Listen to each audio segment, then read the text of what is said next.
Bismillahirrahmanirrahim. Assalamualaikum warahmatullahi wabarakatuh. Bismillahirrahmanirrahim. La haula wala quwwata illa billah. Yang terhormat dari perwakilan MUJN Kabupaten Jatirejo, yang terhormat Kepala BPP Kecamatan Jatirejo dan juga jajarannya, syukur alhamdulillah, marilah kita panjatkan kepada kader Subhanahu wa taala yang mana berkat beliaulah kita bisa berkumpul dalam kegiatan restri ini, dalam kegiatan sharing, dalam kegiatan takso, bisa dikatakan takso, juga berbagi ilmu dari Bapak perwakilan BPP Kecamatan Jatirejo. Salawat beserta salam tetap tercurah limpahkan kepada junjungan kita Nabi Agung Muhammad Sallallahu Alaihi Wasallam. Allahumma sholli ala sayyidina Muhammad. Karena berkat beliau kita bisa membedakan perkara hak dan perkara yang batil. Di sini langsung saja ya Pak. Sebelum mengawali materi nanti dan juga pembahasan nanti, kita sedikit mengulas terkait temanya teman-teman. Temanya teman-teman itu sangat menarik. Gak tahu ini tercetus dari mana Pak. Susah ngomong sama masker.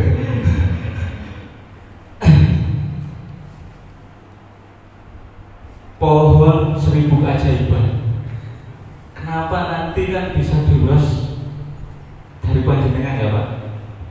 Kok bisa dikatakan 1000 keajaiban? Apa memang pohonnya ini berbuah dulu kemudian ditebang? Gak bisa mati-mati sebelum berbuah. Nah, nanti kan bisa seru, bisa menarik. Pantengin ya, pantengin FB-nya teman-teman Jatirejo, FB-nya PAC IMUI PPNU Jatirejo, IG-nya PAC IMUI PPNU Jatirejo. Silakan pantengin terus. Nanti kalau ada pertanyaan silakan komen, silakan tanya-tanya kepada narasumber kami. Di sini ada beliau, kami perkenalkan beliau, namanya Samsul Arif. Pendidikan beliau sekolah pembangunan pertanian. Dulu ada sekolah pembangunan pertanian, tapi sekarang langka. Ini kata beliau seperti itu. Sekarang sudah langka. Sekarang kalau ingin sekolah pertanian memang di universitas ya Pak, Universitas Pertanian. Beliau sekarang menjabat sebagai anggota ya, anggota BPP Kecamatan Jatirejo. Dan beliau dari lembaga BPP Kecamatan Jatirejo. Alamat beliau Desa Jambirogo, Kecamatan Suko. Bisa catat nomor HP beliau 085 655 588 627. Alamat kantor beliau Jalan Panglima Sudirman, Desa Sumko. Nah, sedikit kita bahas terkait pohon pisang Pak. Pohon pisang berasal dari kata musa'ab. Itu betul Pak. Musa'ab bahasa Latinnya ya ini Pak. Bahasa Latinnya musa'ab, tanaman hortikultura atau biasanya yang disebut budidaya. Dan banyak sekali manfaatnya. Seperti itu Pak. Banyak sekali manfaatnya dan banyak sekali jenis-jenisnya. Nanti kita bisa mengorek-ngorek, bisa secara detail dari penanaman, dari pembibitan, bibit apa yang cocok untuk tanah yang kita simak pemaparan dari beliau kepada Bapak Samsul Arif. Dipersilakan.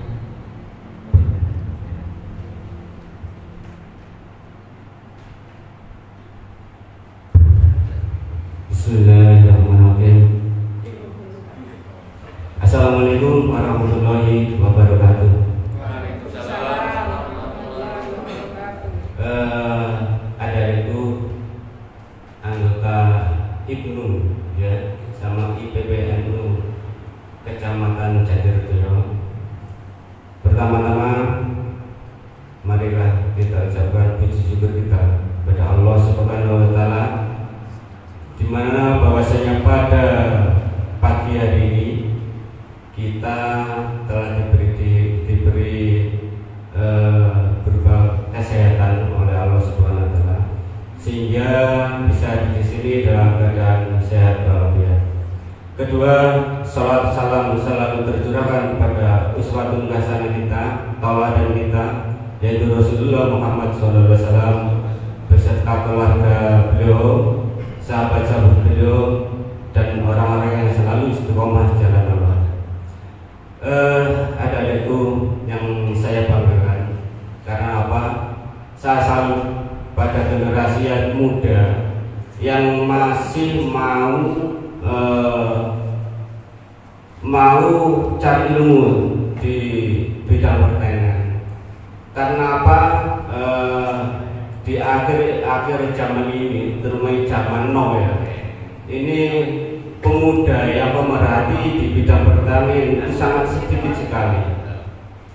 Nah, ini saya mengucapkan alhamdulillah untuk di Jatirejo ini ada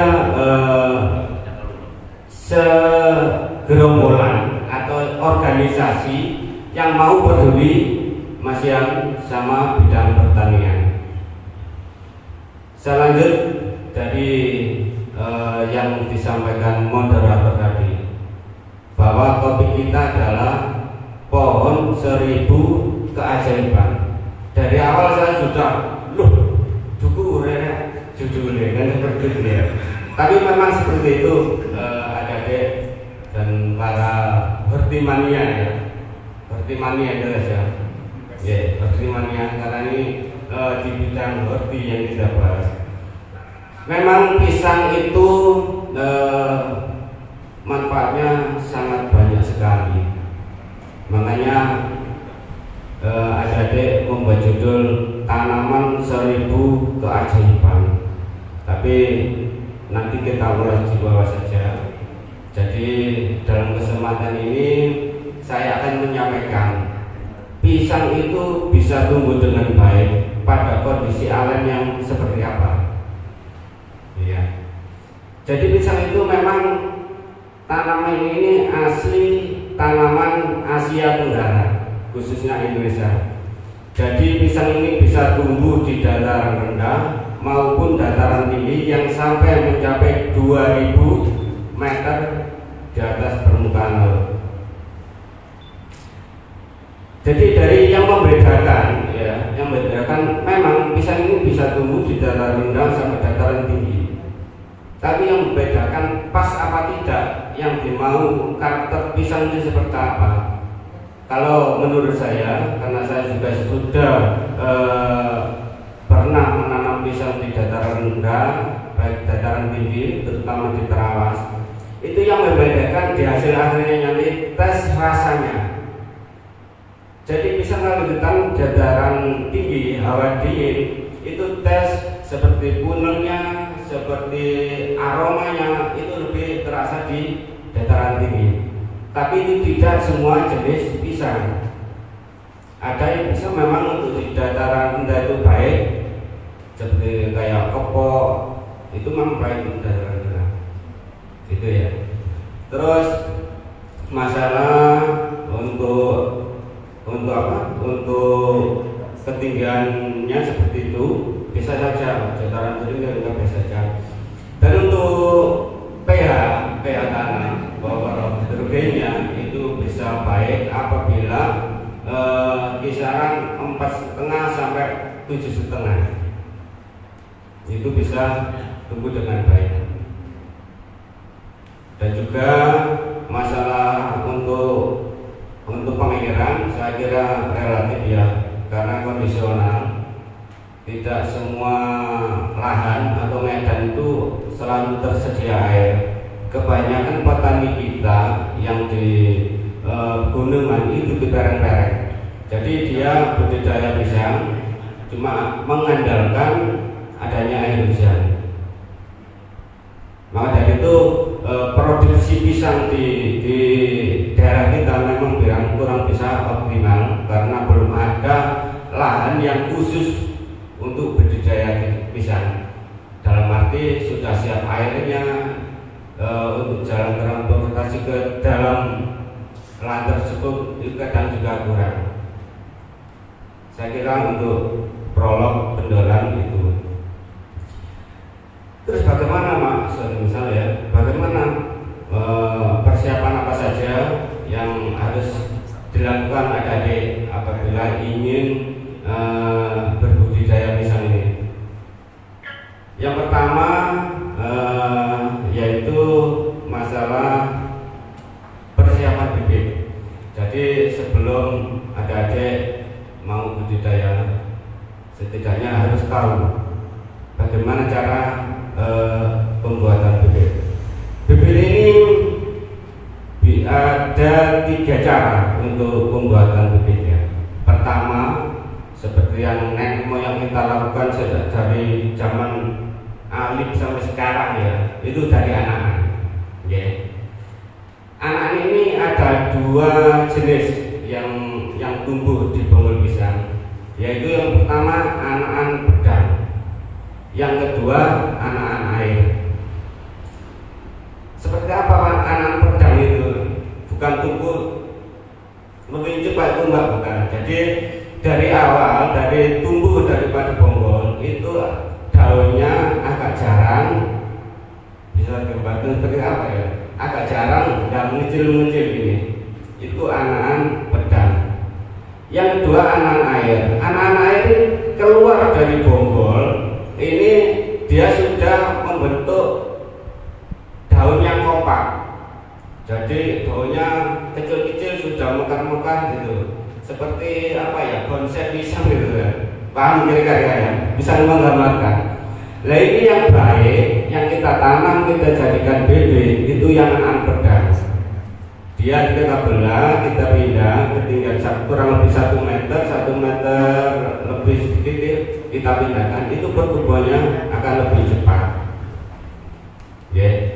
Itu untuk bibit yang dari anakan. Terus yang 2 itu dari bit. Bit ini sebenarnya sama ya, kita mengharapkan tumbuhnya, tapi bit ini akan bisa lebih banyak kita menyiapkan bibitnya karena bonggol kita ambil keseluruhan, kita bersihkan, terus nanti kita cari mata tunasnya. Suatu misal di bonggol tersebut ada 10 sampai 12, itu nanti kita ambil mata tunasnya. Kita ambil dengan besarnya kurang lebih ya 5 cm ya, 15 cm persegi. Setelah itu kita celupkan ke fungisida, kita semen di pasir. Nanti untuk lebih jelasnya barangkali ada pertanyaan, kita ulang merefresh untuk pembuatan bibit. Terus yang ketiga, yang saat ini dikembangkan oleh perusahaan-perusahaan pembibitan, itu bibit dari kultur jaringan. Jadi kalau bibit dari kultur jaringan ini yang digunakan memang mata tunas. Tapi dari satu mata tunas itu bisa menghasilkan ribuan bibit. Nah untuk prosesnya ini memang masih banyak dilakukan oleh perusahaan pembibitan yang besar. Jadi tidak semua orang atau kelompok yang bisa membuat pembibitan dengan kultur jaringan. Oke, dari bibit itu ada tiga macam cara pengembangannya: anakan, bit, dan kultur jaringan. Terus yang kedua, setelah bibit kita siapkan, apa yang kita harus lakukan? Yaitu kita menyiapkan lahan. Lahan tentunya juga bebas dari kurma dan tahu riwayat. apakah lahan tersebut pernah ditanami pisang dan gagal. Dalam arti gagal ini banyak tanaman pisang yang mati sebelum menghasilkan. Itu bebas dari itu, gulma dibersihkan. Setelah itu kita tentukan jarak tanam. Ya. Jarak tanam ini bisa menggunakan ukuran 3x3, 2 sampai 2,5 kali 2 kali 2. Itu tergantung daripada pisang varietas apa yang mau kita tanam. Kalau varietas yang kita tanam itu pisangnya pertumbuhannya tinggi ya, seperti kayak kepok, itu kan tinggi, itu lebih baik menggunakan yang ukuran 3x3. Nah, untuk yang lahan memang di planning sebagai lahan budidaya pisang, ini saya menyarankan itu lebih baik menggunakan jarak yang jajar legowo. Jadi dalam antar barisannya kita kasih yang 3 meter, antar tanamannya kita kasih yang 2 meter atau 2,5 meter.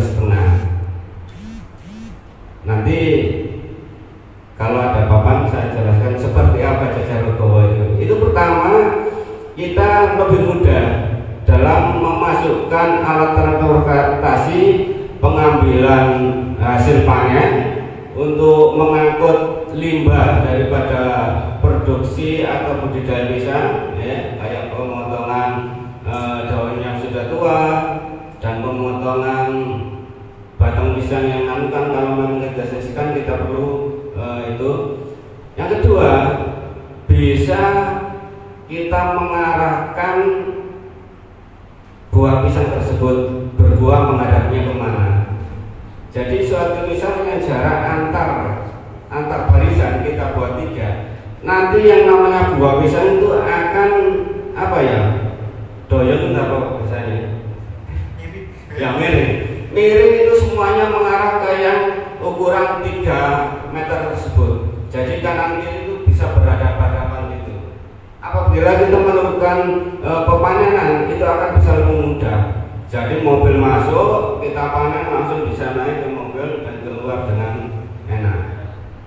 Itu memang yang digunakan pada lahan yang memang di apa ya, di manajemen ini untuk khusus budidaya pisang. Oke ya. Setelah jarak tanam sudah kita tentukan, kita akhiri. Lalu yang kita siapkan lagi pembuatan lubang tanam, ya.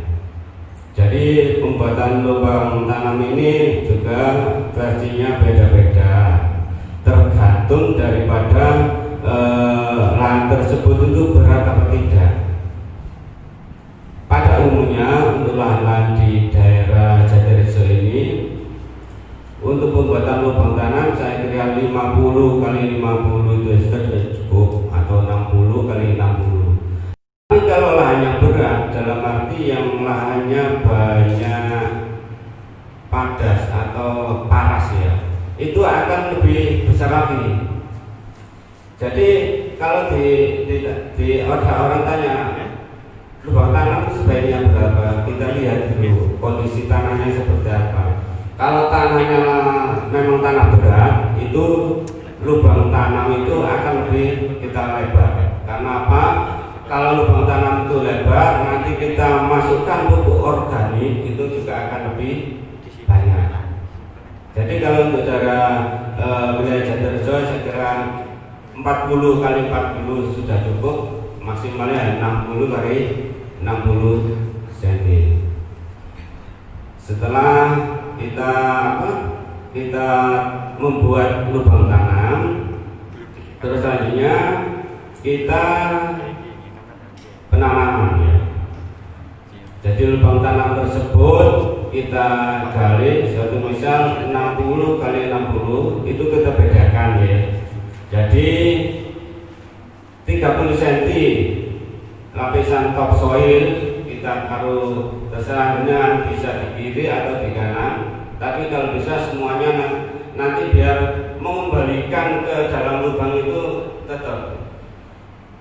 Jadi 30 cm dari permukaan tanah, yaitu topsoil. Kalau jenengan atau ada ini membuat lubang tanam itu saya katakan 50 cm ya, 50 cm kali 50 cm kali 50 cm. Yang 25 cm lapisan atas kita sisihkan sebelah kanan. Yang 25 cm yang di bawahnya kita taruh di sebelah kiri. Ya. Jadi ini kalau bisa, kalau memang waktunya tidak tergesa-gesa untuk segera ditanam, dibiarkan dulu, ya, selama kurang lebih ya 5 sampai 6 hari, 1 minggu lah, biar kena sinar matahari, ya, dan sambil kita biarkan tadi, kita sudah menyiapkan pupuk organiknya, kita taruh di sebelah lubang tanam tersebut. Satu lubang tanam untuk pupuk organik ini bisa disiapi kurang lebih 15 sampai 20 kg. 15 sampai 20 kg. Jadi kalau sudah pupuk organik, lubang tanam siap, pupuk organik siap, kita kalau pembibitan yang saya sampaikan tadi juga siap, waktunya untuk menanam. Nah, waktu kapan yang tepat untuk menanam, ya, itu yang baik di awal musim penghujan atau akhir musim hujan. Tapi tantangannya memang lebih berat di akhir musim hujan kalau persediaan airnya tidak mencukupi. Jadi saya sarankan di awal musim hujan, bisa bulan 11, 12 itu. Karena nanti kita prediksi 2 bulan setelah tanam bahwa tanam tersebut akarnya sudah mulai berkembang, turun hujan. Itu nanti tanaman kita menanam itu kayak seneng, wah api ya, padahal masih hujan. Tapi beda kalau jenengan tanamnya di akhir musim penghujan, airnya tidak ada, mari tandur kok suwe gak motot-motot, jadi gak disiram ya. Jadi juga perlu jangan sampai terabaikan masalah faktor air ya Pak ya. Karena pernah ya tidak jauh ya di Mojokerto sendiri itu besar-besaran budidaya pisang lateris, tapi yang infrastrukturnya kurang memadai, di pertengahan musim kemarau akhirnya banyak yang olah. Jadi kalau mau budidaya apapun, tolong juga direncanakan apa sih kebutuhan tanaman tersebut, ya. Jadi mulai air dan sebagainya itu bisa disiapkan. Terus untuk setelah kita tanam, ya, terus kita pupuk. Pemupukannya kapan Pak? Jadi pupuk ini ada memang beberapa versi yang dari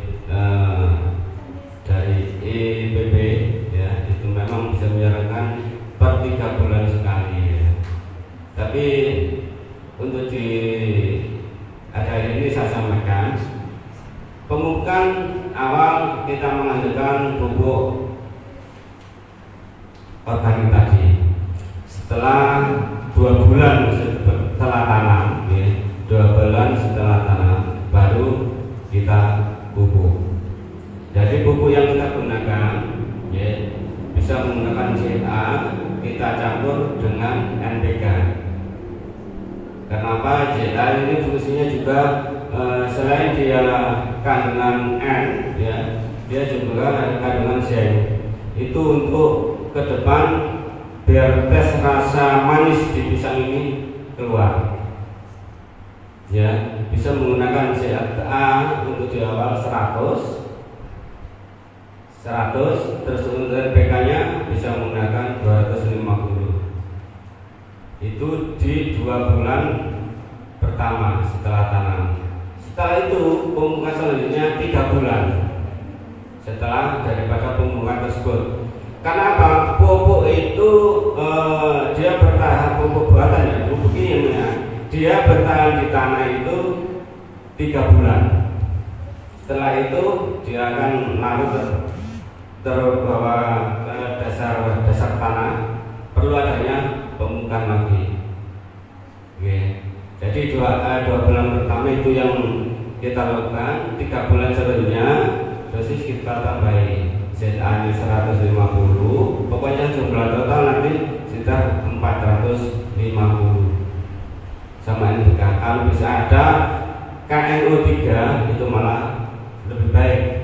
Nanti bentuk buah, tes rasanya itu akan beda daripada pisang yang tidak dipupuk. Itu jadi mulai pembibitan, tanam, pemupukan sudah ya. Kan nunggu tanaman pisang tersebut mulai berbunga ya. Ngontong maksudnya ngontong. Jadi gini adik-adik, kalau tanam tersebut sudah mulai ngontong, ini untuk penanggulangan hama dan penyakit itu bisa kita lakukan juga. Jadi sebelum jantung pisang itu atau ontong itu tekluk, kalau bisa masih berdiri, itu kita cari plastik ya. Sebenarnya ada di toko petani itu plastik yang khusus untuk membungkus ontong pisang. Ya. Jadi plastik tersebut sudah ada kandungan insektisidanya. Itu kita brongsongkan. Kalau jenengan atau ada ini brongsongnya sudah terlacekluk, ini biasanya dalam ontong itu sudah ada ulat kecil-kecil yang di situ nanti dia akan memakan kulit calon pisang yang masih muda yang akhirnya jadi burik yang kayak gitu ya. Itu. Jadi pembelosongan itu usahakan jangan sampai ontong itu nekuk. Jadi posisi masih berdiri. Itu kita belosong. Kalau dulu di proyek saya pernah ya juga kerja di proyek khusus menangani pisang ABS. Itu kalau belongsongnya telat kan otomatis telat. Kalau menek tanam pisang senus kadung itu ya gugur, ya iya bukan itu kita siasati dengan kita suntik. Jadi sprayer itu kita kasih situ yang panjang, di situ kita pesankan jarum, yang dimana jarum itu kalau kita tekan di sini dia akan keluar cairan insektisida yang kita siapkan. Jadi pertiga daripada jantung pisang itu kita suntikkan obat dari bawah. Itu menyiasati kalau kita susah untuk membungkus saat ontong itu belum turun. Tapi tetap kalau suatu mutan sudah menghadap ke bawah, ya itu tetap kita bungkus dengan plastik itu tadi yang khusus untuk pembelongsoran. Karena apa? Kalau sudah kita tutup dengan plastik tersebut, apabila ada hama yang masuk, itu dengan sendirinya dia mati. Karena di dalam plastik tersebut sudah ada kandungan insektisidanya. Pertama untuk hama tersebut, kedua mungkin seperti hama kelelawar itu kan juga hama. Itu untuk menyadari itu. Ya. Terus untuk selanjutnya setelah pembelosongan, ya, terus langkah kita selanjutnya adalah pemotongan jantung pisang, pemotongan ontong ya mas ya, pemotongan ontong. Pemotongan ontong ini bisa kita perkirakan bahwa kalau yang keluar dari ontong ini sudah dirasa sudah cukup banyak yang keluar tangganan daripada pisang tersebut dan dirasa ini sudah mentok, kayak hampir lebih baik memang dipotong. Karena apa? Biar unsur hara yang diserap oleh tanaman pisang tersebut fokus untuk pembasahan sisir yang kita jadikan buah sederhananya. Jadi kita potong aja karena goyang pasar ya bayu mas ya. Maksudnya dibawa ke pasar juga laku pisang untuk sayuran. Karena kata mas tadi judulnya manfaat apa mas? Pohon seribu manfaat. Jadi kita harus bisa memanfaatkan sebanyak mungkin daripada tanaman tersebut, termasuk jagung pisangnya tadi untuk sayur. Ya. Jadi membuat sudah. Selanjutnya kita mengarah pada kita mengarah pada pisang tersebut dalam satu rumpun sebaiknya disisakan berapa? Tadi belum saya bahas. Jadi dalam satu rumpun pisang itu sebaiknya 2 atau 3 tanaman saja. Karena apa? Itu menghindari persaingan makanan di dalam satu rumpun tersebut. Kedua, kita juga bisa memplanning. Jadi dalam bulan ini kira-kira kita menghasilkan pisang berapa? Jadi dibedakan setelah tanam 3 bulan dan keluaran pertama kalau memang selesai baik kita biarkan, kita hidupkan. Setelah itu 3 bulan selanjutnya ada anak gitu. Selang 3 bulan setelah panen tetap 3 berurutan gitu ya. Jadi berurutan. 1 panen ada rencana untuk 2 lagi. Jangan sampai dibiarkan growing pun banyak. Itu nanti susah pertama dalam perawatannya ya. Terus kalau kita menggunakan pupuk ya memang kita harus menyiapkan pupuk banyak karena pisangnya 1 warung itu banyak sekali ya. Jadi kita tinggalkan 3 saja. Jadi terus menerus kita biarkan 3 saja.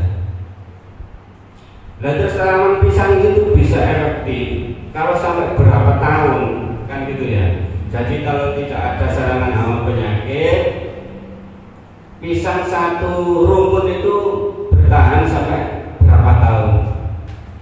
Ini kalau yang dari IPB itu menyarankan memang sampai 6 tahun itu masih bisa hasil itu maksimal.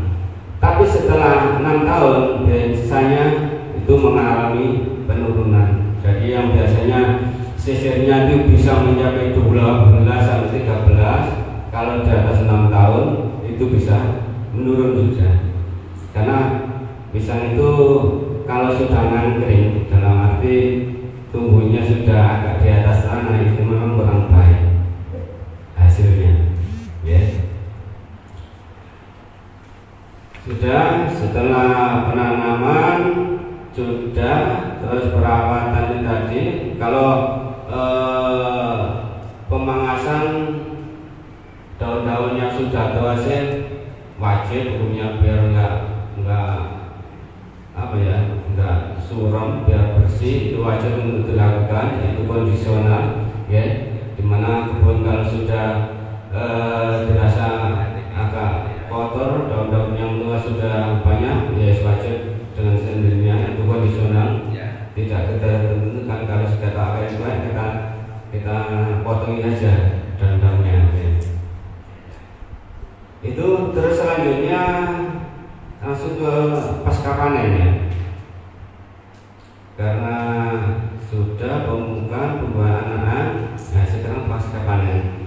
Apabila sudah, saya kira untuk khususnya orang Jatirejo ini saya kira sudah paham, gak diajari gedangnya itu itu ya apa, saya kira sudah paham ya.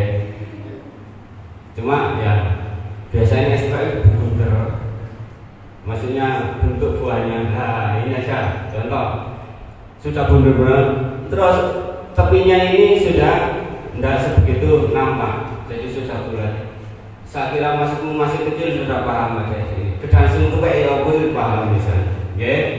Jadi daunnya sudah agak berkurang, terus kemarin bentuk buahnya buahnya sudah bulat-bulat. Itu kita tebang dan kita kalau memang kita sudah punya channel di pasar ya kita anu ke pasar. Untuk mana saya kira itu. Terus untuk pemeraman juga, untuk pemeraman setelah kita panen. Terus aja kalau kita saya jelaskan ini untuk pisang yang biasa dikelola oleh perusahaan besar. Kalau itu tadi cara ala petani Jatirejo, ya ditebang, setelah itu kita angkut baik di rumah atau rumah pengumpul, itu aja. Kalau penanganan yang dilakukan oleh perusahaan besar, biasanya itu dari kebun, apa yang saya sampaikan tadi jajak bawah tadi, itu biasanya ada semacam kawat besar ya, untuk pengangkutan itu. Jadi pisang itu dicengkel sudah melakukan sendiri. Dan dari dalam kebun itu pun pokoknya mengurangi resiko lecet sedikit pun di buahnya, karena itu berdampak daripada kemulusan saat buah tersebut masa anunya. Lecet sedikit pun, bahkan setiap sisir itu bisa dilapisi dengan kalau saya lihat itu seperti karpet tipis gitu, biar tidak ada gesekan. Setelah itu dimasukkan dicengkelkan di tempat tersebut, ya, seperti kawat besar itu, ini sudah berjalan sendiri, itu langsung masuk ke air. Otomatis pada air tersebut kan ada memang deterjennya, biar nanti tampaknya kulit pisang ini bisa tetap baik sampai masak. Jadi sampai seperti itu. Nah, oleh sebab itu nanti kalau memang ke depan atau lahan yang saat ini sudah ada, monggo di manajemen ini baik, biar hasilnya baik. Dan sasaran kita jual nanti, ya kalau perawatannya ekstra, ada tambahan biaya itu lebih banyak, kita nanti jualnya juga gitu, ya tidak di tengkulak yang biasanya beredar, tapi kita bisa memanajemeni, kita jual di supermarket, mungkin hasilnya juga akan lebih baik. Gitu ya. Ini dari budidaya, mulai tanam sampai panen. Ya. Terus untuk hama, ya. Hama ini yang memang sifatnya fatal dan pengobatannya memang susah sekali. Memang perlu adanya bukan pengendalian, tapi mengantisipasi. Jangan sampai ada serangan tersebut. Ini terutama hama fusarium, penyakit fusarium sama penyakit darah. Ya, ini memang susah karena dia masuknya atau penularannya ini bisa lewat air, ya, bisa lewat alat kita dalam membersihkan, alat-alat pertanian kita dalam mengelola atau mengelola pisang tadi, bisa juga dari tanah, karena ini penyebarannya lewat air tanah. Bahkan waktu saya kerja di perusahaan pisang itu, ban sepeda, kalau saya dari lahan yang satu ke yang lainnya, di mana lahan yang sebelum saya datangi tadi endemis penyakit fusarium, itu pun harus dicuci. Terus sepatu, karena penularannya kebiasaannya memang lewat tanah.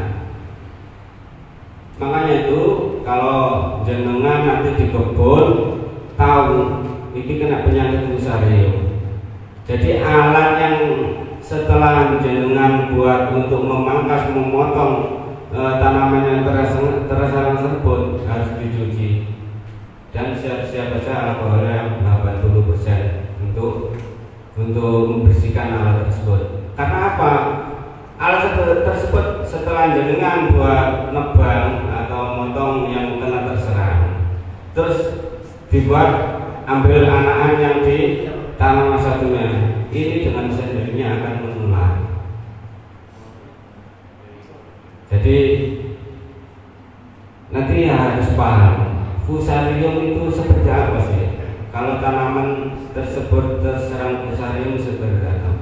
Jadi tanaman tersebut itu biasanya pertumbuhan awal dia sehat, tapi kalau sudah menghadapi ngotong itu baru nampak daunnya menguning sebelum waktunya, dan itu terus-menerus sebenarnya.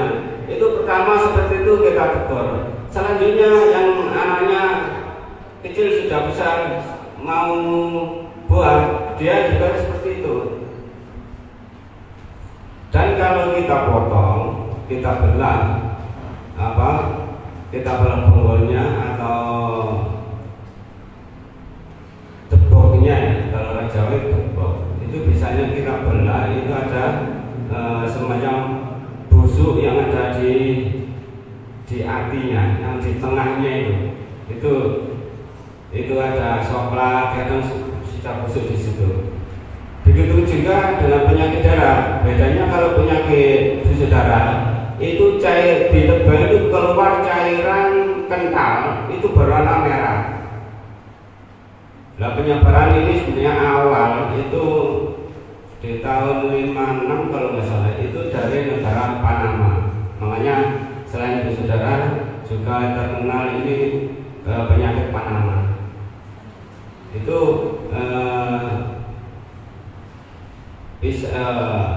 domba pun apabila dikasih makan daripada buahnya yang masih muda-muda itu pun tidak mau, pahit mungkin. Nah, ya. Saya kira untuk penyakit itu yang sangat penting jenengan nanti harus tahu. Kalau hama yang lainnya saya kira tidak sebegitu banyak serangan di kita, kayak ular penggulung dan itu kan sekarang sudah mulai. Itu saya kira dari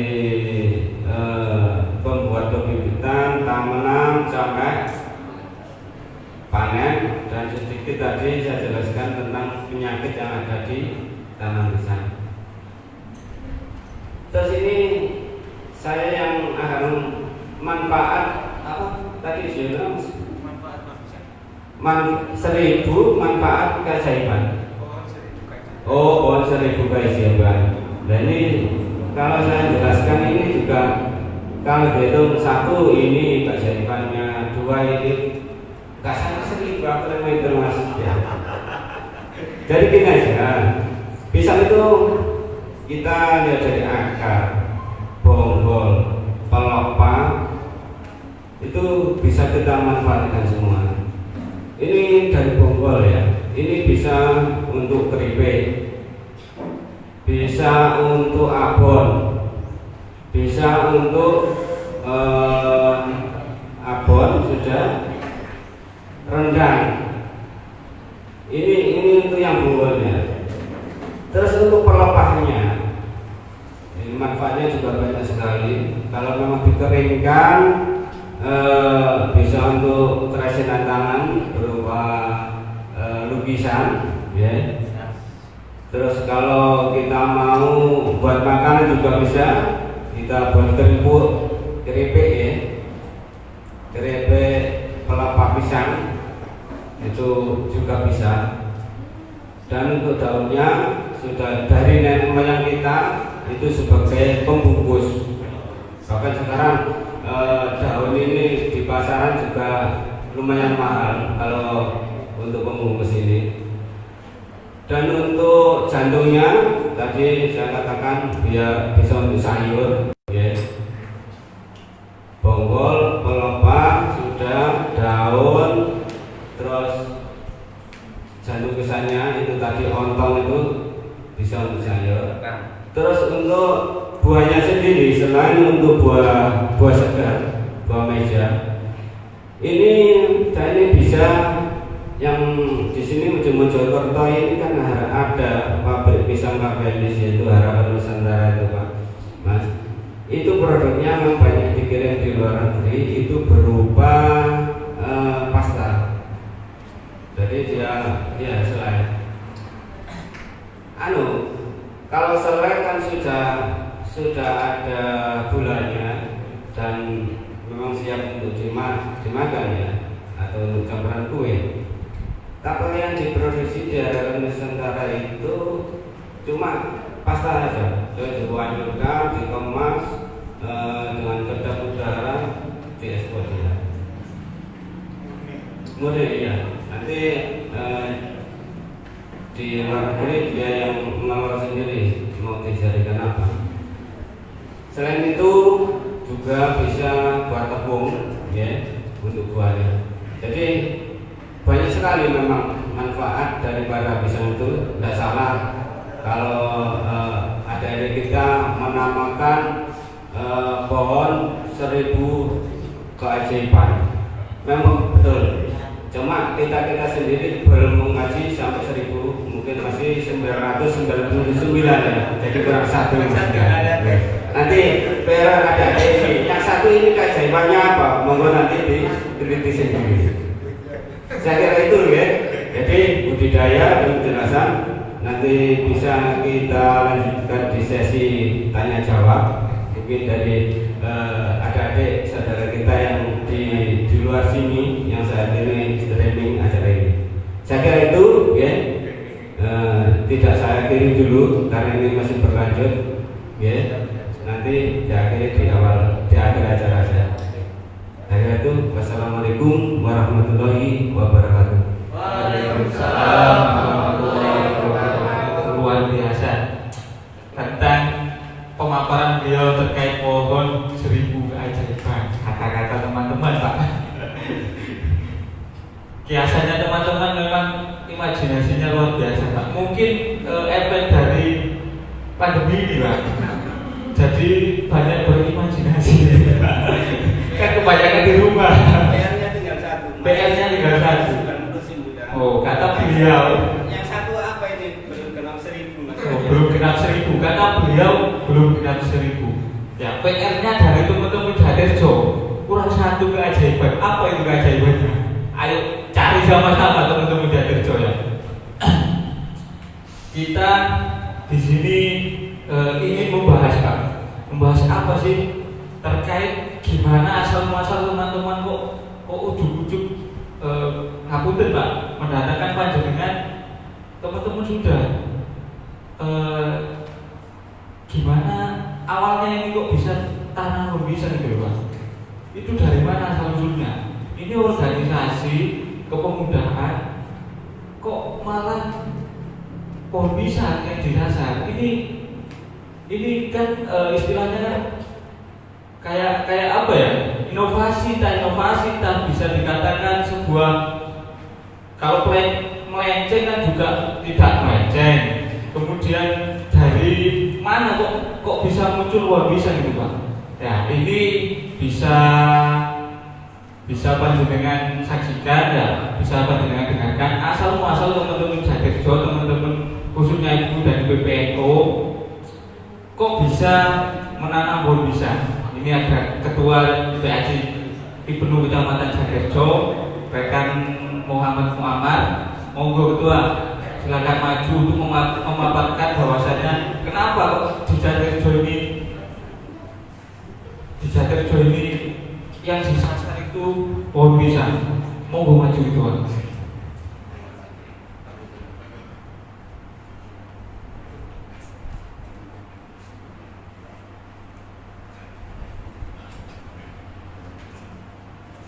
Ini Pak Ketua Ibnu Kecamatan Jatirjo. Alhamdulillahirrahmanirrahim. Sebelumnya saya perkenalkan diri saya sendiri. Ini tadi baru selesai kegiatan yang lain. Perkenalkan, nama saya Rekan Muhammad Muammar, bisa dipanggil Aman atau Pak ya. Jadi alhamdulillah teman-teman dari lembaga pers dan juga gabungan dari departemen IPENU, IPPNU yang lain mempunyai inovasi yang berhubungan dengan program kita, yaitu Wakaf Pohon Pisang. Di sini kami awalnya setelah kegiatan lakmut atau pelatihan sebuah kaderisasi dari IPENU dan juga IPPNU, lakmut adalah latihan kader muda. Jadi di situ temanya kenapa kok bisa menjadi pisang untuk ikon kewirausahaan di IPENU? Karena kita butuh kemandirian. Agar apa? Kita tidak selalu mengandalkan proposal, meskipun kita sudah ada dana, kita tetap namanya lari kasih minta-minta kepada orang tua. Jadi seperti itu. Jadi temanya bersifat kemandirian dan kita dibimbing oleh pembina, salah satu pembina kita yang melihat di area Jatrejo ini kok banyak pohon pisang. Biasanya kan di pinggir-pinggir jalan, betul diopeni tiangin, pokoknya wah langsung diundur. Jadi buatan terkoordinir dengan baik pohon pisang di Jatrejo ini. Jadi beliau melihat itu dan ada potensi dari teman-teman yang mempunyai lahan kosong. Jadi teman-teman IPENU dan juga IPPNU izin kepada orang tuanya, Pak, Bu, ini teman-teman mau membuat program wakaf pohon pisang. Jadi akadnya kita pinjam, entah nanti ketika digunakan, jadi akadnya selesai untuk penanaman pohon pisang rekan-rekan kita IPENU. Jadi seperti itu. Ada yang memang sudah ada tanamannya, wis iki tak wakaf menang IPENU, dibuat untuk kas IPENU, monggo dikelola dengan baik. Jadi banyak dari orang tua teman-teman bapak ibunya yang mengizinkan untuk ditanam pohon pisang.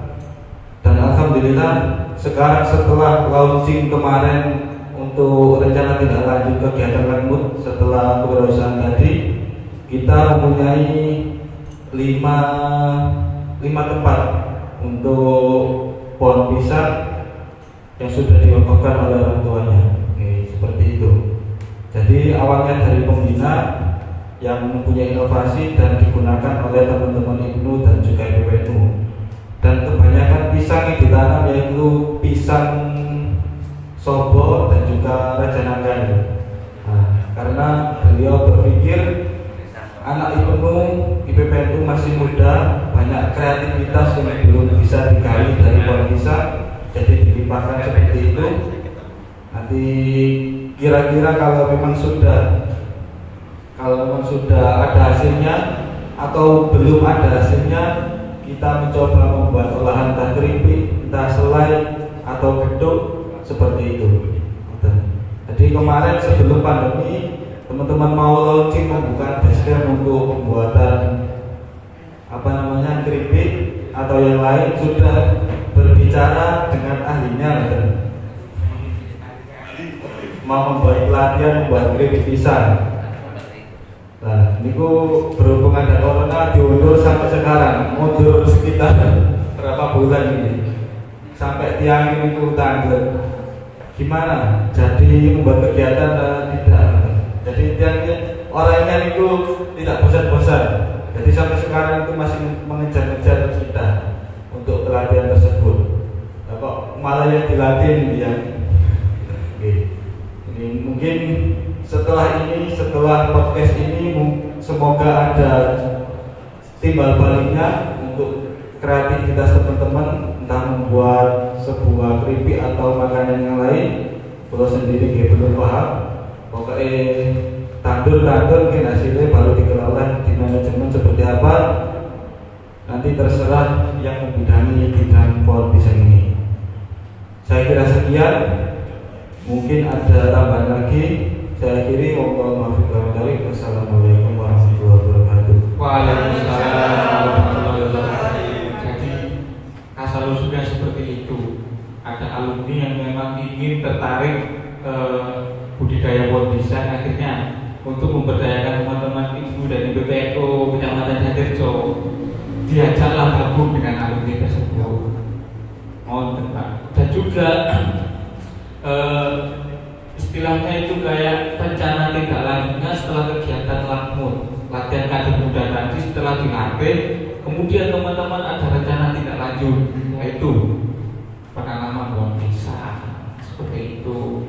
Tadi sudah dijelaskan terkait oleh beliau terkait pemilihan bibit, kemudian lahan seperti apa yang cocok, kemudian masa penanaman dari pohon pisang itu kapan, kemudian perawatan sudah dijelaskan, panennya sudah dijelaskan, dan juga paksa pasar. Semuanya yang istilahnya unek-unek dari teman-teman sudah panjenengan jelaskan semuanya, Pak. Paksa pasarnya tadi juga disinggung, kalau perusahaan itu seperti apa, kalau petani lokal itu seperti apa.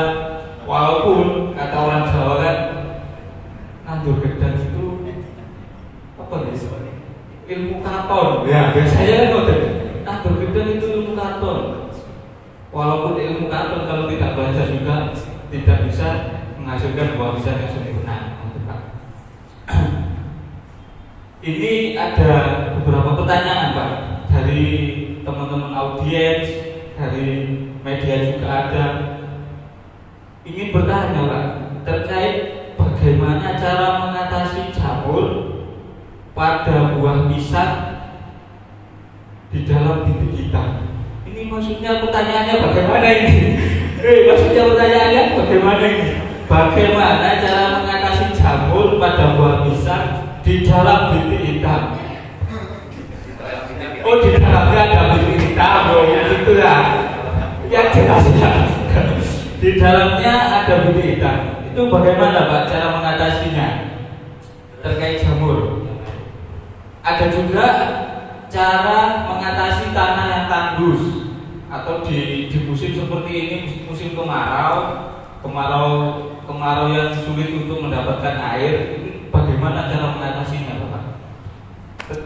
Terus ada lagi terkait fenomena di 2020. Ini ada yang mungkin ada petani pisang yang ingin bertanya Pak.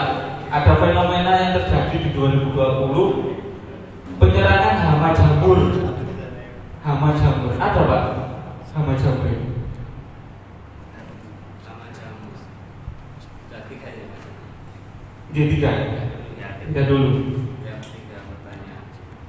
Baiklah.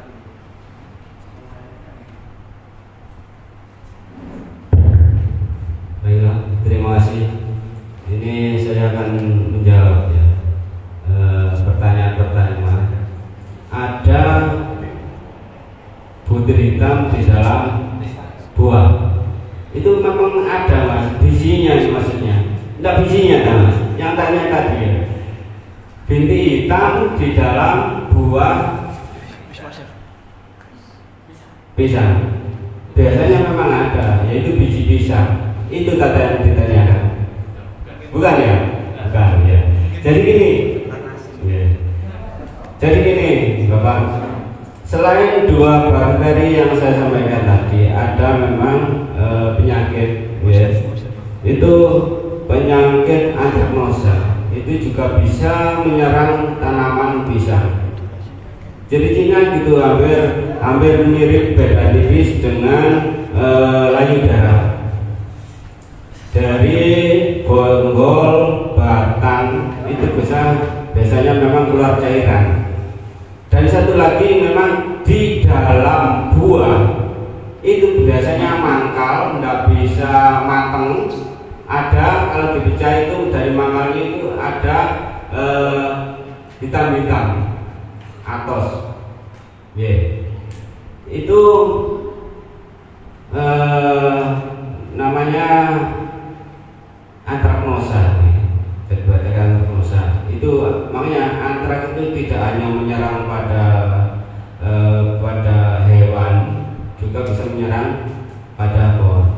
Itu pun suatu misal buahnya dikasihkan makan pada domba atau kambing, gak mau dia. Karena apa? Itu bisa kalau daya tahan tubuh kita kurang baik, itu bisa menyerang pada manusia.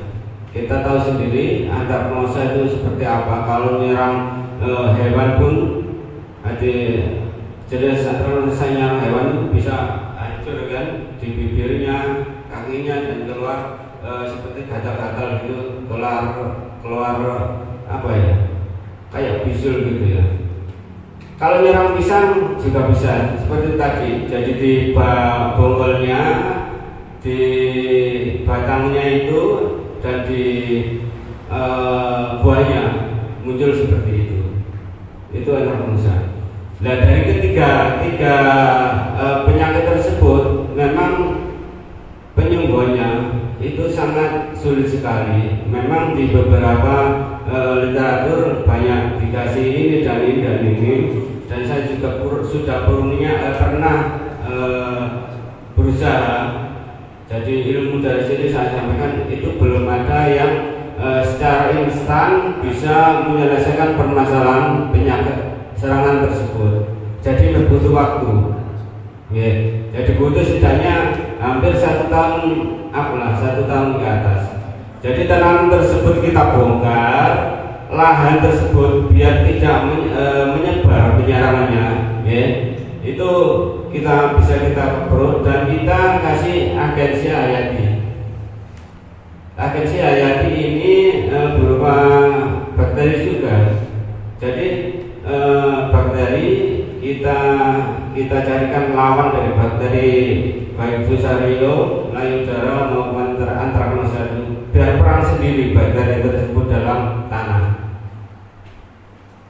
Tapi dalam kurun waktu 1 tahun, suatu misal bakteri yang kita aplikasikan itu kurang atau jumlahnya kurang banyak, kalah banyak dengan bakteri yang saat itu sudah ada di tanah tersebut, juga tetap akan kalah bakteri kita.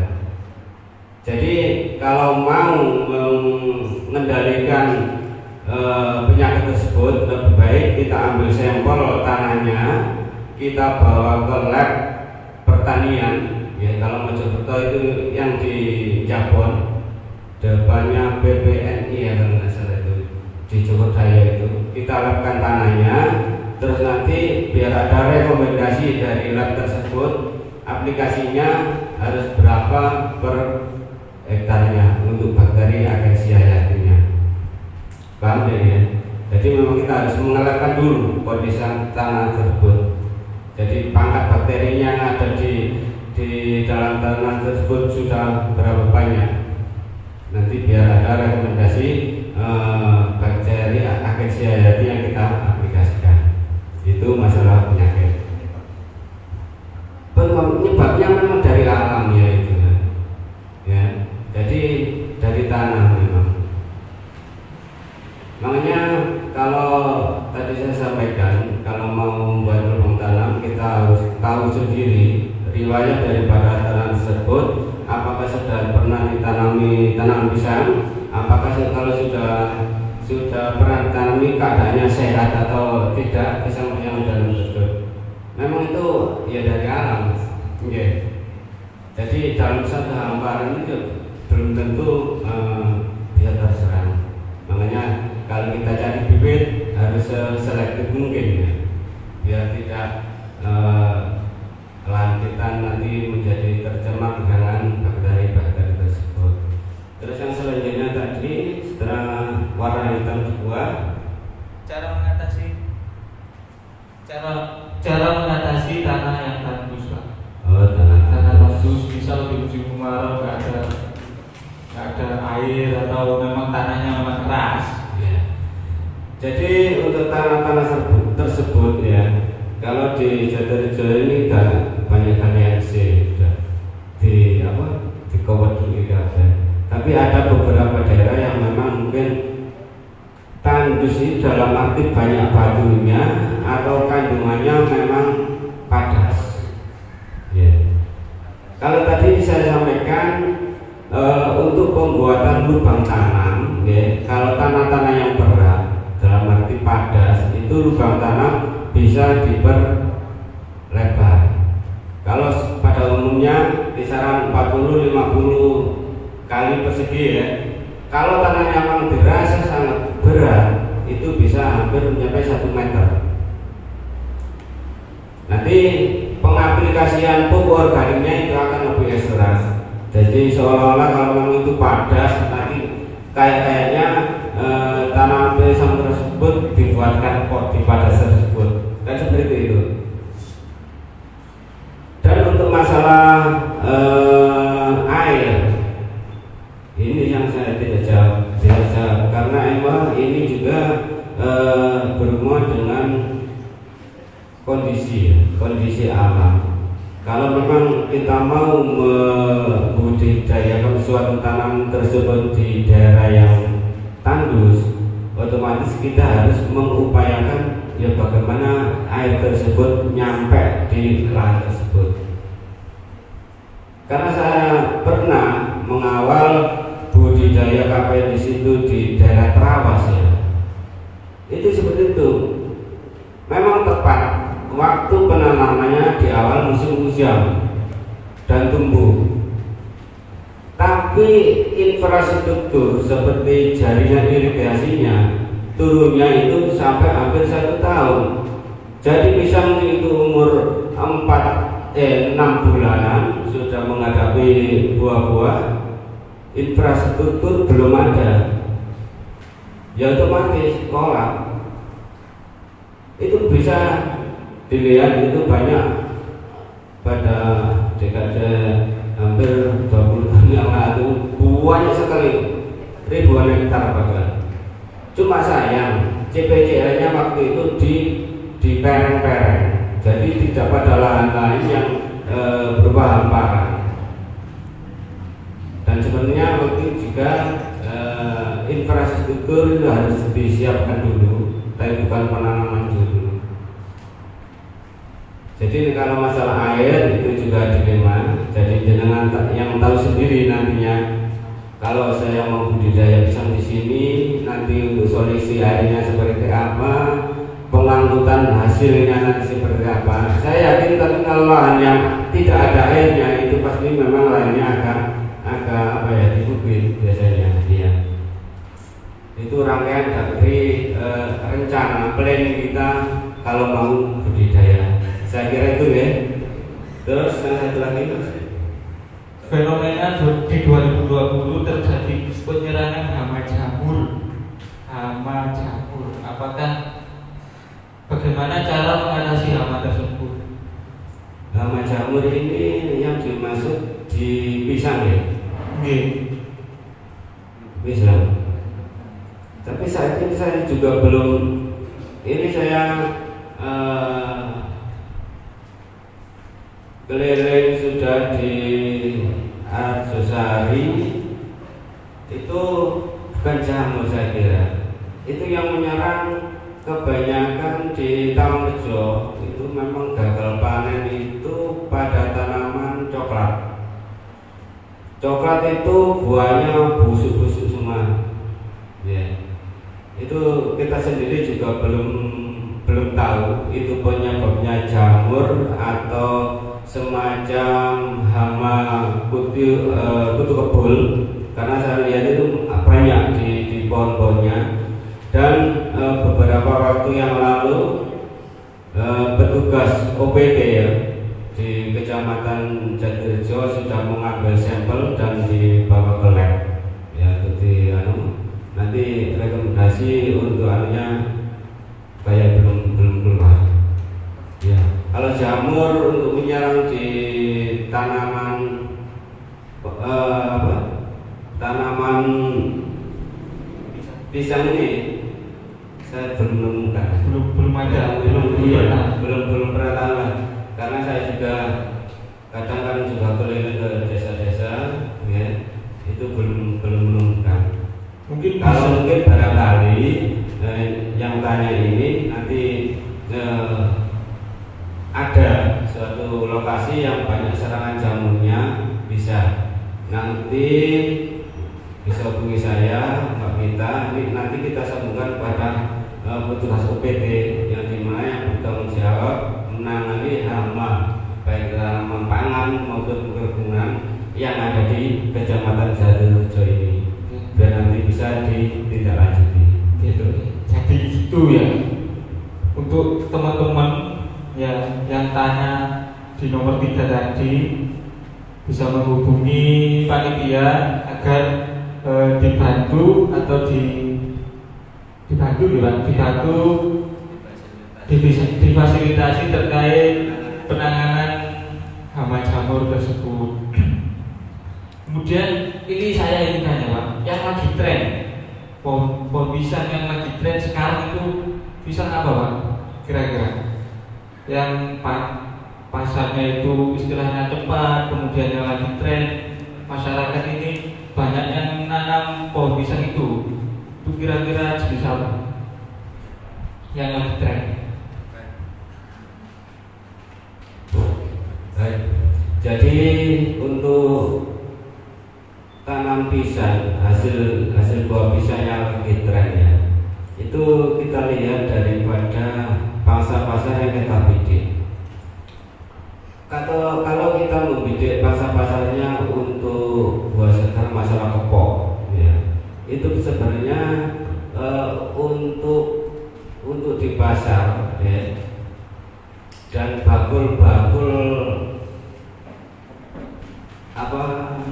jual pakan burung itu saja sudah kurang-kurang. Ini terbukti pisang kepok yang dijual itu rata-rata masih muda. Kadang itu di dalamnya itu masih sangat sedikit sekali. Jadi kulitnya masih tebal, isinya buahnya itu masih. Ini juga ini rata-rata ya, tidak hanya dalam satu kios seperti itu. Ini menunjukkan bahwa pisang itu keberadaannya juga sulit, cuma sedikit. Jadi belum waktunya tua kepesan ditebang. Tapi tidak tahu lagi kalau yang punya itu pas lagi bokeh ya, terus baru berdoa. Tapi rata-rata seperti itu kok. Ya, itu kalau pisang kepok. Terus sekarang yang mewara untuk buah meja itu pisang ulin. Pisang ulin yang kecil-kecil rasanya kuno kayak mendekati pisang susu itu juga banyak sekali yang dibudidayakan. Tidak segitu tinggi ya, tapi sudah menghasilkan. Itu pisang ulin. Kalau pisang apa? Kalau Cavendish saya untuk buah itu masih kurang tahu ya, kalau di pasaran di mana dia apa tidak. Tapi kalau untuk saat ini orang yang cari bibitnya pisang Cavendish itu juga cukup lumayan banyak. Jadi kesulitannya memang pisang itu kan tidak ada yang dibudidayakan secara komersil. Apabila ada seseorang yang mencari bibit di atas 500 pohon, itu kita juga kadang mengalami kesulitan mencari anaknya. Nah, tadi juga sudah saya di belakang ngomong sama Mas ini, kalau memang punya pisang Cavendish ada berapa pohon, nanti adik-adik Ibnu Jadar sini belajar membuat bit, ya. Di samping dikembangkan di anggota Ibnu Jadarjo, ya. Barangkali masih ada sisa, terus ada orang cari, nanti bisa saya arahkan ke pengurus. Itu terutama pisang Cavendish. Karena untuk pisang lainnya cari maksimal sebesar butuh 100 bibit pisang kepok, itu loh kadang kesulitan cari. Memang ada di bareng-bareng satu pisang, terus kita carinya juga susah gitu loh. Jadi selama ini yang kultur jaringan pun seperti itu, dia bisa menyediakan bibit dengan ribuan jumlah, ya, puluhan ribu. Tapi kalau dari sedikit, berarti 100 itu kadang tidak digubris juga. Makanya kalau ada nanti kompak bisa mengkondisikan anggota yang ada di desa-desa itu sebenarnya enak. Kita buat aja bibit satu pisang, tidak laku untuk dijual, kita kembangkan pada anggota yang lain, kan gitu. Jadi kalau jenengan selama ini sudah merencanakan ada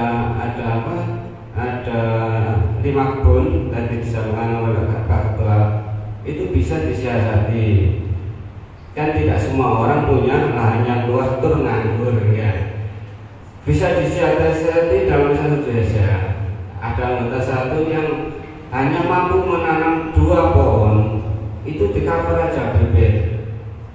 Nanti hasilnya sitok pendek, sisi BK, sisi sampean.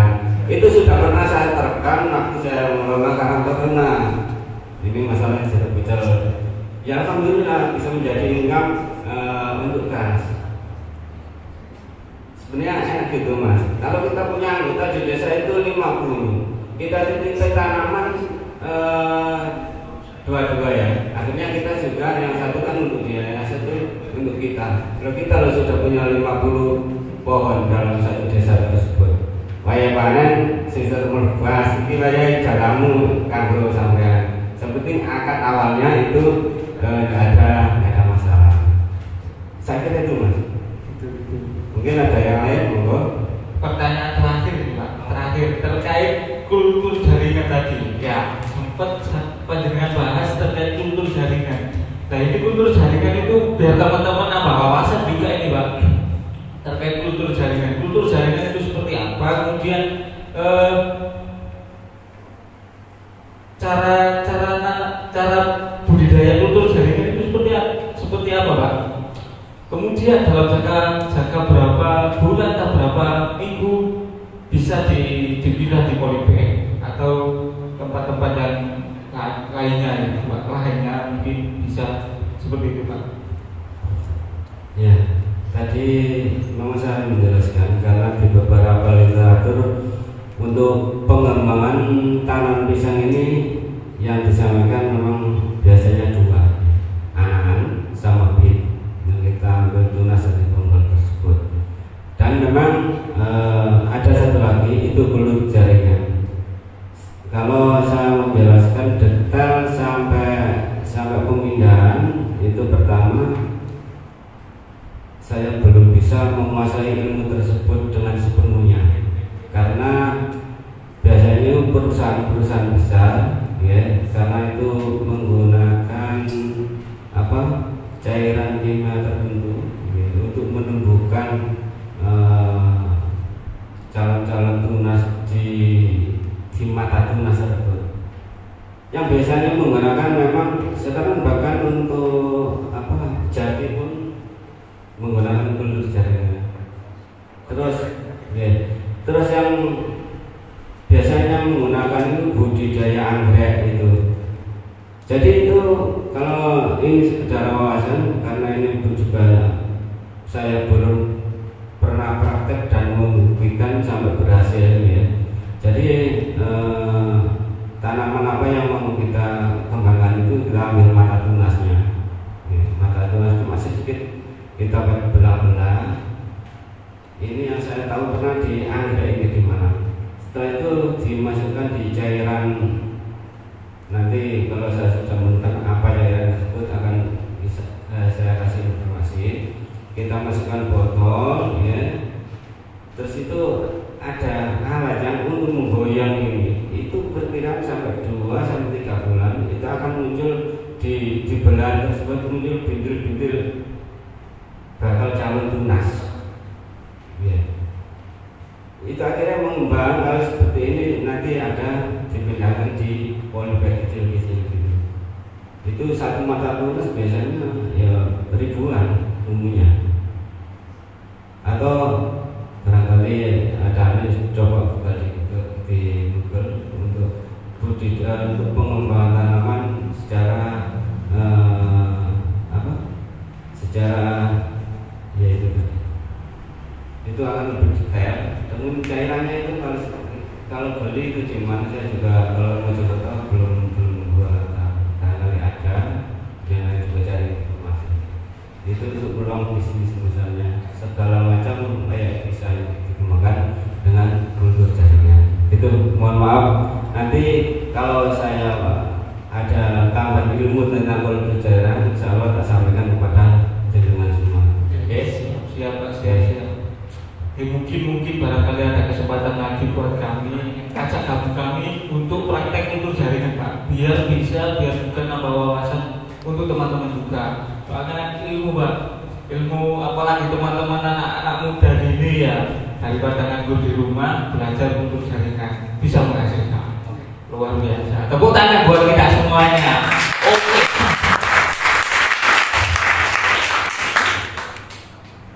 Sudah di penghujung acara ini ya.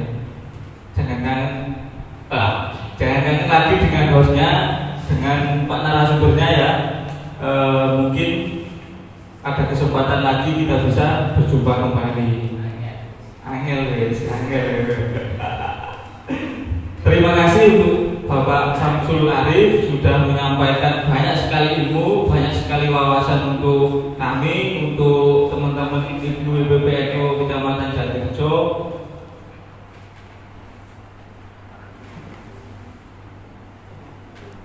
Ada tambahan dari ketua?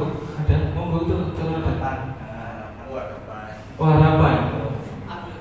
Harapan ya, ini request dari panitia Pak. Harapan dari ketua PAC Nu setelah kegiatan podcast ini, apakah berhenti di sini? Apakah mundur ya? Apakah mundur di tempat ya? Atau gimana? Monggo ketua, silahkan harapan panjenengan. Ya, alhamdulillahirabbil alamin. Telah usai kegiatan kita untuk mengupas dan menggali ilmu dari Bapak Samsul Arif. Harapan kita, bukan saya, harapan kita semuanya, karena ini organisasi disonggo bareng-bareng, diolah bareng-bareng, dirasakan bareng-bareng, manis pahitnya untuk berjuang di organisasi, khususnya kewirausahaan di bidang pohon pisang. Jadi harapan kami untuk setelah kegiatan ini tidak lain dan tidak bukan, yaitu realisasi kegiatan yang sudah kita gali, dari pertanyaan-pertanyaan yang sudah kita lontarkan. Setelah dijawab, harus kita laksanakan, kita realisasikan, kita buktikan, kita coba. Lekak nyoba bukan berarti pengalaman, karena pengalaman itu mahal, betul nggak? Jadi itu saja mungkin dari Bu Ketua IPPNU marang ngajeng deh, mungkin bisa mengembangkan kreativitas dari apanya, bukan pisangnya atau kulitnya sembarang kali deh. Mungkin nanti Bu Ketua, karena beliau punya bidang kreativitas dengan sampah ya. Sampah semua ngalir diolah menjadi kreativitas, entah bunga atau apapun untuk bisa ke masyarakat di bidang pisang seperti itu. Intinya realisasi kegiatan, hasilnya kita nikmati ke semuanya untuk organisasi, dan manfaatnya insya Allah kembali ke kita. Meskipun kita tidak mengharap imbalan apa-apa dari organisasi, insya Allah nanti kelak kita akan menemukan apa yang kita kerjakan hari ini, apa yang kita usahakan hari ini, seperti itu. Assalamualaikum warahmatullahi wabarakatuh. Waalaikumsalam warahmatullahi wabarakatuh. Sedikit Pak ya, satu kali permintaan dari panitia juga. Banyak sekali permintaan teman-teman. Ya loh, stop ya, pojok permintaannya keren. Bapak ini luar biasa, sudah kasih wawasan, sudah kasih istilahnya belajar bareng, sharing bareng. Masih mintalah kepada ketua ya, yang juga sangat luar biasa itu kan.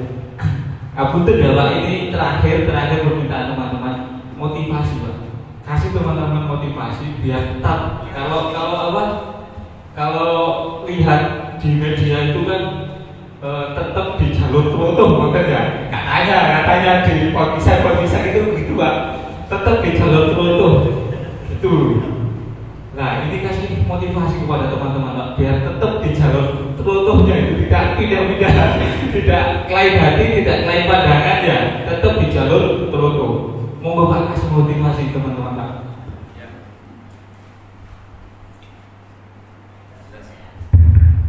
Terima kasih. Ini permintaan.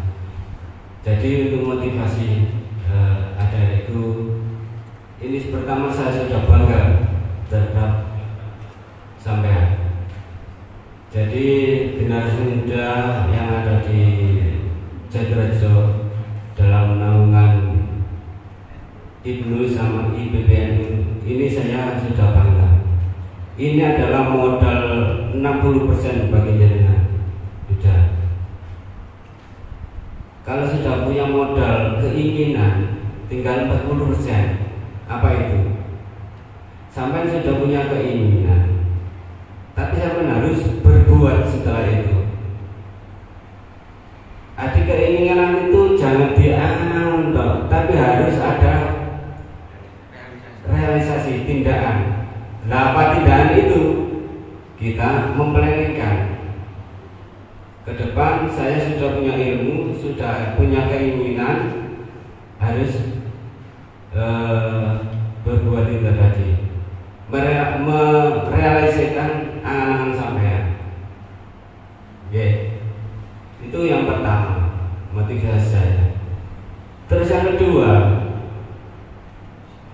jangan berhenti sebelum apa yang jenengan planning rencanakan itu berhasil.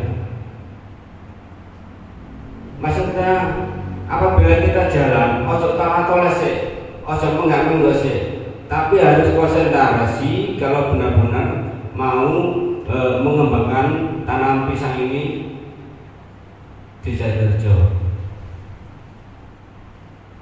Kalau semakin sampean banyak pandangan iko ini ya, itu tidak akan sampai pada tujuan sampean berbudaya pisang-pisang berhasil. Saya kira sama motivasi itu aja dari dulu. Nanti karena ke depan kita akan masih sering berhubungan, karena saya tidak mau berhenti sampai di sini. Ya, ke depan kita saling koordinasi, mensupport. Ya, jadi yang pertama mungkin saya bangga anak muda mengikuti sang pertanian. Karena sudah saya keluar masuk desa itu yang namanya taruna tani itu sangat minim sekali. Terus ini kalau ngomong taruna tani, barangkali nanti ada informasi dari Dinas Pertanian mau mengirimkan pemuda tani untuk sekolah di luar negeri.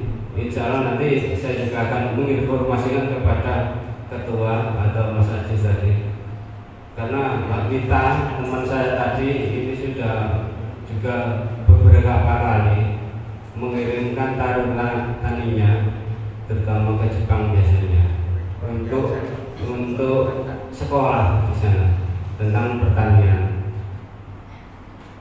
Insya Allah nanti kalau ada informasi saya akan memberikan informasi tersebut kepada Ibnu, ketua Ibnunya atau Ibnu. Saya kira itu ya, pokoknya seperti semangat ya, tidak keluar apa yang kita rencanakan ya, tidak keluar secara apa yang kita rencanakan sebelum itu sukses berhasil. Saya kira itu ya. Assalamualaikum warahmatullahi wabarakatuh. Waalaikumsalam warahmatullahi wabarakatuh. Terima kasih Bapak atas motivasinya. Tetap di jalur trotoar, jangan oleh kanan, oleh kiri, tetap satu tujuan, satu pandangan, satu impian. Akhirnya bisa tercapai seperti itu ya Pak. Terima kasih. Kurang lebihnya kami dari teman-teman dan juga perwakilan panitia mohon maaf Pak apabila ada kesalahan. Wallahul muwaffiq ila aqwamit thoriq. Ini ada slogannya teman-teman Pak. Siapa kita? Siapa kita pengajar NU? NKRI harga mati. Ibu PPNU Jatirjo selalu di hati. Siapa kita? Pengajar NU NKRI harga mati. Oh Ibnu PPNU Jatirjo selalu di hati. Gitu Pak. Bisa diwajibkan. Sama-sama Pak. Siapa kita? Siapa kita? NKRI. Ibnu PPNU Jatirjo. Assalamualaikum warahmatullahi wabarakatuh.